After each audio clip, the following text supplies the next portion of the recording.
We don't need to look at him no more.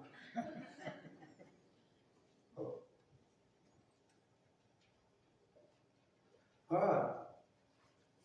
Some of the key issues as we already mentioned, if you look at the existing, we got 270 miles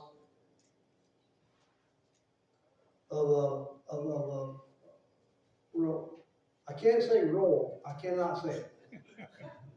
I've tried. There's two words I can't say. I can't say that. I can't say consistent. I'm getting closer on that, but rural, I cannot. It just won't come out. It's here. But you can see the difference we're going to have if we don't step up and do a little bit, because you see what's coming.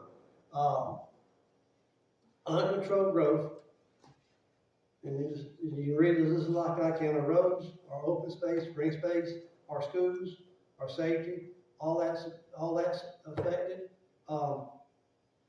You see smart growth is the answer. What is smart growth? Controlling the density. We cannot stop the growth. It's coming. They're coming down 85. That's what 85 is for. That's a corridor. It's coming. So we got to manage. How do we manage it? Well, we have several. Zoning helps. It's not in my opinion, it's not a great tool to have, but guess what? It's one of the only tools we have.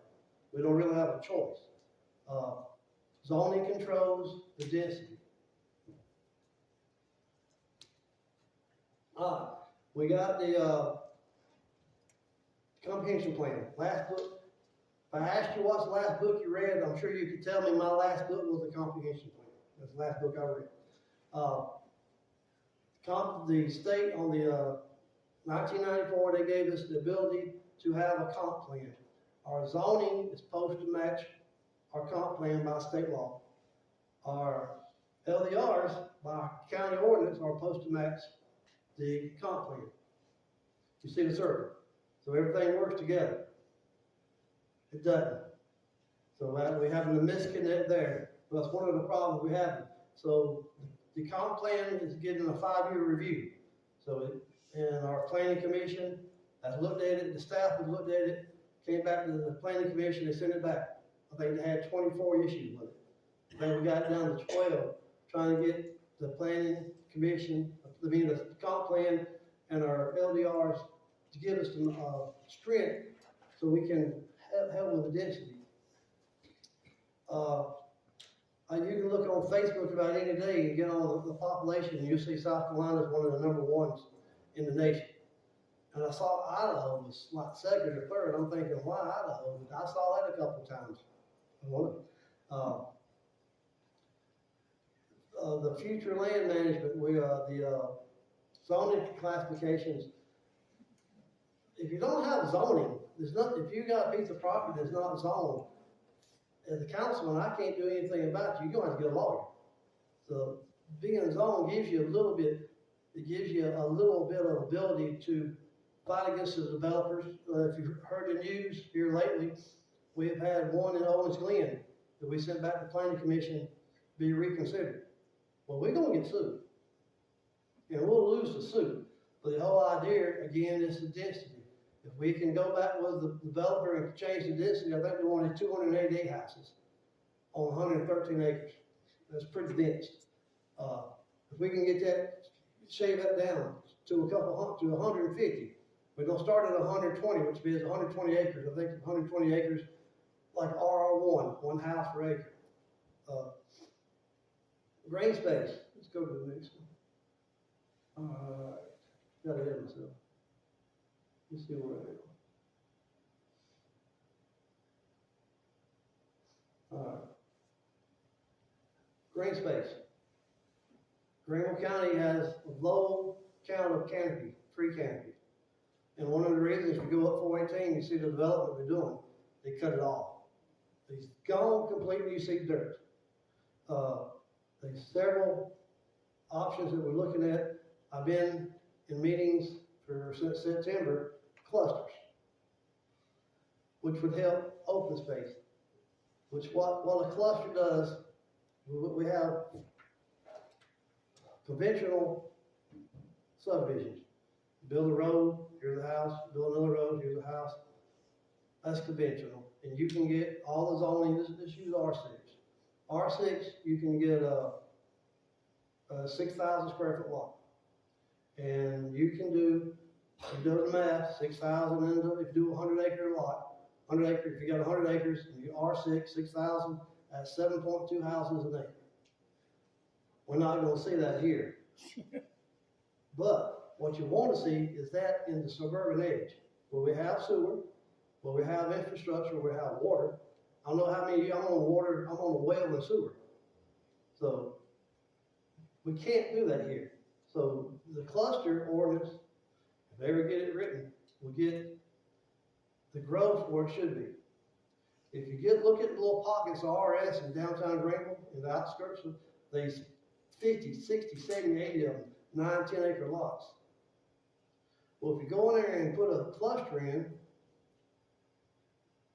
you put them on smaller lots, they're closer together, but you don't see them.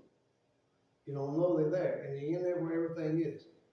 I'm not really concerned if the market dictates the size of the lot. Why should we be concerned? Because we got to build them, and that's where it should go. And that's what we're working on now. And on the cluster, if you have 30% open space, which is trails, trees, and we got to figure out, y'all may have an answer for this. If I got a developer that wants to develop some property, how do we convince the owner not to cut all the trees down for the money before the owner moves in, for the developer?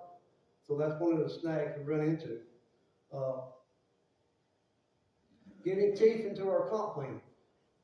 They say the comp plan, everybody probably heard it, we don't have any teeth in it. We don't have any teeth in the comp plan because the LDRs don't reflect the comp plan. Well, you get your teeth into our comp plan, making the land development regulations tell you what you can and cannot do.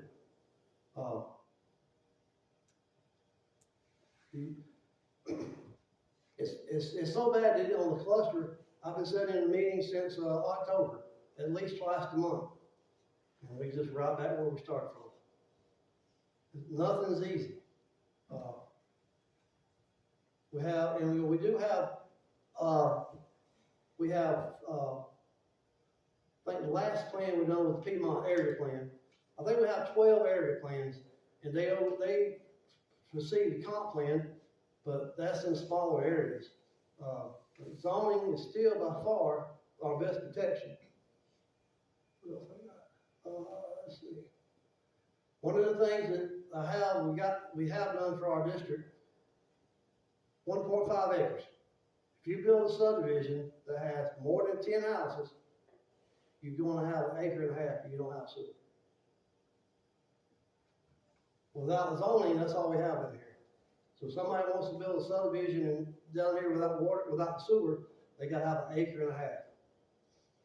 One of the problems we were having with their septic tank was getting poop in their city water, and they found it coming from septic tanks. So the first thought of mine was less septic tanks, less amount of poop getting in water. We call it DNA, but it's still poop. So that's tremendous help to regulate and manage the growth. 1.5 acres. So that with the clusters, trying to get the Florida homes built in the suburban edge. We're also looking at, I don't know how many remember 3.1. We have brought it back only by name only to give our commission, our planning commission, a little more substantivity when they're looking at subdivisions. Just because it says this cause law says it's right, Emily, doesn't make it right. Just because it's legal doesn't make it right. We're running across that and we can't do anything about it. So we're working on this, going through the county legal team now to try to bring the language back where we can look at properties and have a little bit, if it's unsafe, if the roads are too not narrow, there's just different aspects where they can have a little subtlety to it. All right. Tom, did I miss anything? No. I know I did. But yeah, and I want you to know that all council are aware of the problems that we have down here in the south, because this is where it's coming. The north is a little bit protected by the mountains and the rocks. So it's a little harder to build up there. They don't have the flat, open spots that we have. So we do have the backing of our council. So once we get some of these ordinances out there, we'll see a little more protection for our land. Chairman One just got a couple of the farm things going where we'll have, the farmers, I can't remember which color, the one right over here. You remember? We just passed a, resolution where we're gonna put together, farmers, cattlemen, citizens down here in this area that have farmland and try to preserve a lot of our farmland. The golf course, we may not like golf courses up here on 418, may think it's a bad idea. It's better than 500 houses. We got a, solar farm on the end of Duncan Bridge. May not like solar farm, but eventually we gotta have somewhere for our grandkids to live. So in 30 years, they can tear that thing down and we can have it again. So that is kind of the things we're looking at. You wonder why we have a golf course there. You wonder why we got a solar farm.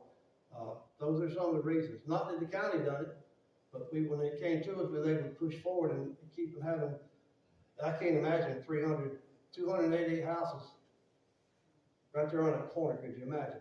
So, but, the county council, all 11 others realize, and we are in constant communication on what, how, and when to do. I think the next thing we're looking at is concurrency, which I don't know much about, but staff is studying that, where we can make all the infrastructure, will have a little say so. They will have to respond and say they do have the infrastructure, do have the water, do have the sewer capacity, do have the school, all that will be, but Emily says, our lawyer says it's Emily. Emily, one of our lawyers, said it's legal, so, but that's just kind of stuff, we are looking. So you don't hear about it, but it is happening. You ready?